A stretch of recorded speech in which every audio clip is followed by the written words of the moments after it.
यमुना नदी के बीच मझधार में सीता माता ने क्या प्रण किया जिसे राम और लक्ष्मण दंग रह गए।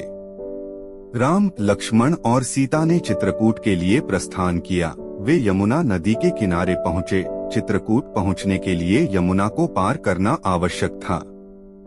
यमुना का प्रवाह अपने पूर्ण यौवन पर था। उसमें गंभीर जलधारा अति वेग के साथ प्रवाहित हुए जा रही थी। यमुना के इस प्रचंड प्रवाह को देखकर सीता आतंकित हो उठी। वे विचार करने लगीं कि इस वेगवान जलधारा को भला मैं कैसे पार कर सकूंगी। यहाँ तो कोई नौका आदि भी दृष्टिगत नहीं होती। यमुना की तरंगें इतनी ऊंची उठ रही थीं मानो वे आपस में आकाश को स्पर्श करने की होड़ लगा रही हों। इस स्थिति को देखकर थोड़ी देर तक राम और लक्ष्मण ने परस्पर विचार विमर्श किया।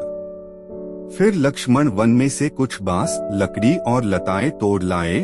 उन्होंने बांस और लकड़ियों को लताओं से बांधकर तात्कालिक रूप से उपयोग करने योग्य एक नौका का निर्माण किया। उसमें एक आसन भी सीता के बैठने के लिए बनाया गया। फिर उन्होंने नौका को यमुना में उतार दिया। रामचंद्र ने सीता को भुजाओं में उठाकर उस नौका में बिठाया। अपने तथा लक्ष्मण के वक्कलों को भी नौका में रख दिया। तत्पश्चात दोनों भाइयों ने तैरते हुए नाव को आगे धकेलना आरंभ किया। नाव मंझधार में पहुंचकर वेगवती लहरों के झकोरों के कारण ऊपर नीचे होने लगी। इस स्थिति में जानकी आकाश की ओर देखकर परमात्मा से प्रार्थना करने लगी, हे ईश्वर, हमें कुशलता पूर्वक पार पहुंचा दे। मैं यह व्रत लेती हूँ कि वनवास की अवधि समाप्त करके लौटने पर मैं यहाँ यज्ञ करूँगी। कुछ ही काल में समस्त बाधाओं को पार करती हुई नौका यमुना के दूसरे तट पर पहुंच गई। नौका को यमुना के तट पर ही छोड़ वे तीनों एक सघन श्यामवट वृक्ष के नीचे विश्राम करने उद्देश्य से बैठ गए। थोड़ी देर विश्राम करने के पश्चात उन्होंने आगे प्रस्थान किया।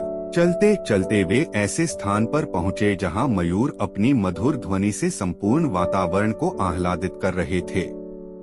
झुंड बनाए हुए वानर वृक्षों की शाखाओं पर चंचलता पूर्वक उछल रहे थे। भगवान भास्कर भी अस्ताचल के द्वार पर जा पहुँचे थे। लालिमा से युक्त सूर्य की रक्तिम किरणें पर्वतों की चोटियों को स्वर्णमय बना रहे थे। कुछ ही काल में सूर्य देव ने अपनी किरणों को समेट लिया है। चारों ओर अंधकार व्याप्त होने लगी। सीता तथा लक्ष्मण की सहमति प्राप्त कर राम ने वहीं विश्राम करने का निर्णय किया। वह अति रमणीक स्थान यमुना के समतल तट पर स्थित था। सबने यमुना में स्नान किया और उसी के तट पर संध्योपासना की। उसके पश्चात लक्ष्मण ने राम और सीता के लिए तृण की शैयाओं का निर्माण किया और वहीं उन्होंने रात्रि व्यतीत की। उम्मीद करते हैं आपको यह वीडियो अच्छी लगी होगी। धन्यवाद आपका। वीडियो पसंद आई हो तो लाइक और शेयर कर दीजिएगा।